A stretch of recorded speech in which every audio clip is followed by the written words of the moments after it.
And many have not really had the opportunity to become educated in the teachings of His Majesty and to really study these teachings and our own, to drink water from our own cistern. You understand? To drink water from our own cistern. You understand? Our own water well.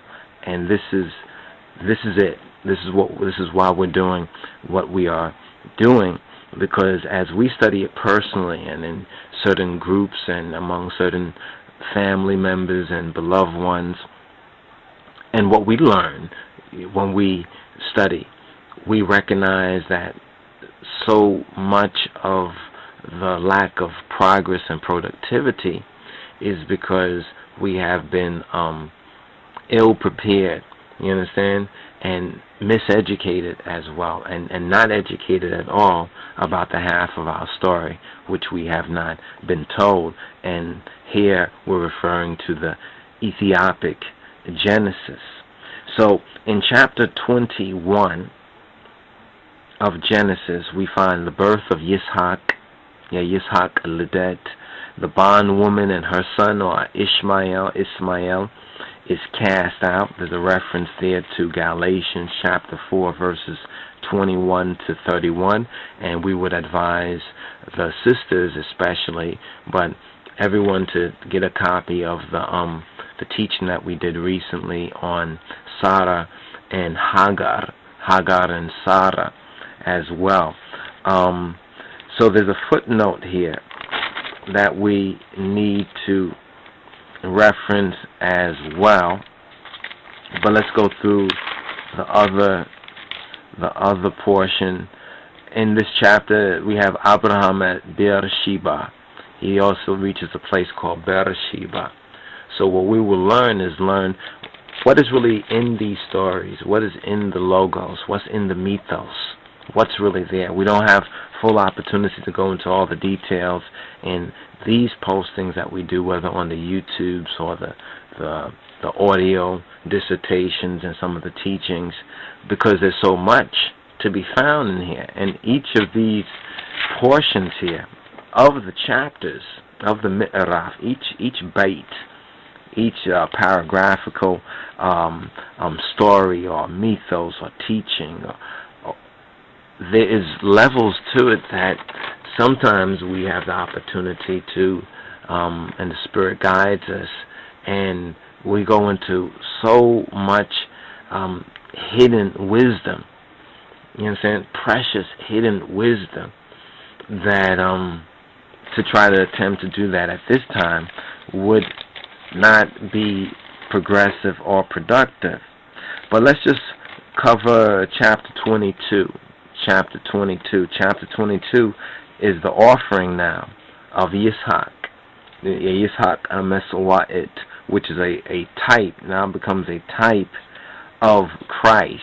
So Isaac, or Yitzhak, and the Messiah, the Anointed, there's a teaching and connection here that we find in the New Testament, that's preached on the New Testament, but however, among many counterfeit Christians, or among Christendom, the so-called Christianity today, many don't know these things. So when they're talking about New Testament and Bible and what Christ is, since it's based on these mythos, or so-called mythological types, how can they know it if they have not learned it?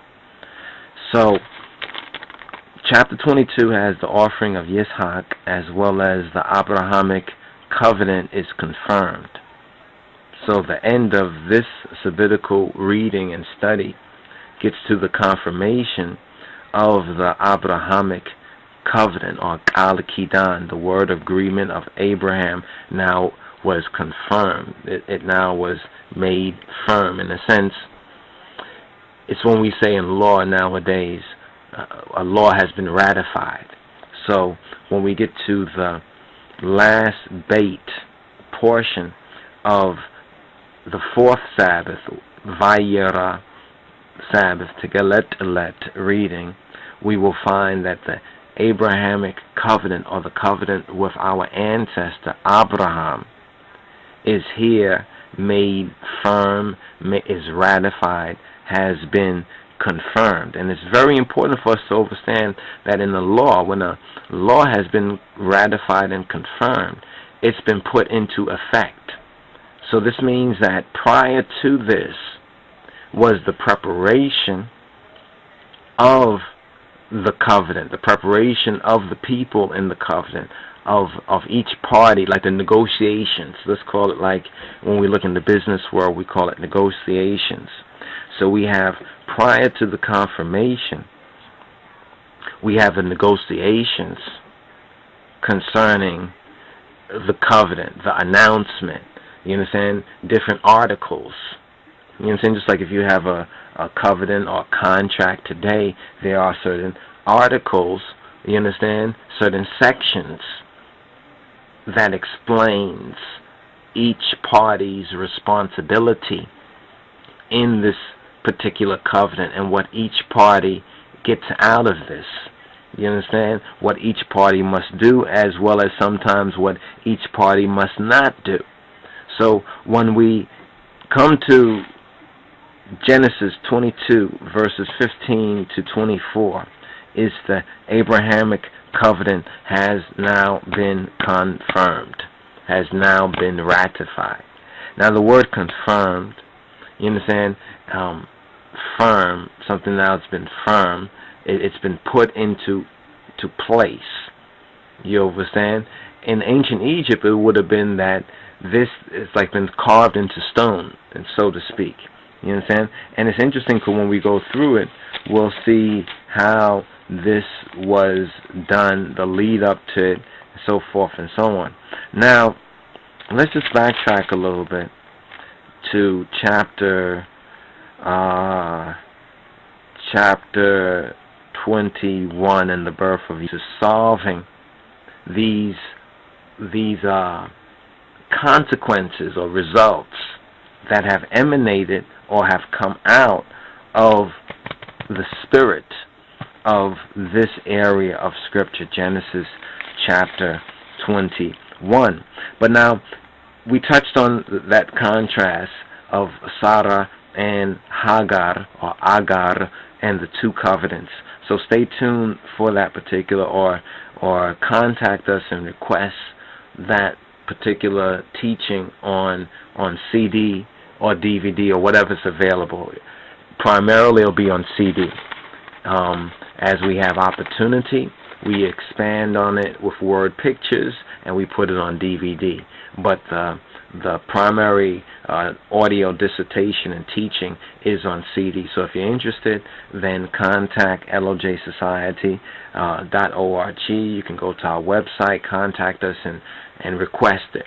You understand? So we're going to start to do this because we touch on other aspects and other teachings, and when we're teaching at that present moment, we recall that, well, we went through this a little bit more in that particular teaching, and ones-on-ones are helping us and working with us, and sometimes we don't have all the resources and everything, so certain things may not be out there up on the page, but we have them available. If ones know about it, then they can request it, and it says ask and it shall be given. So let's walk and talk in that spirit.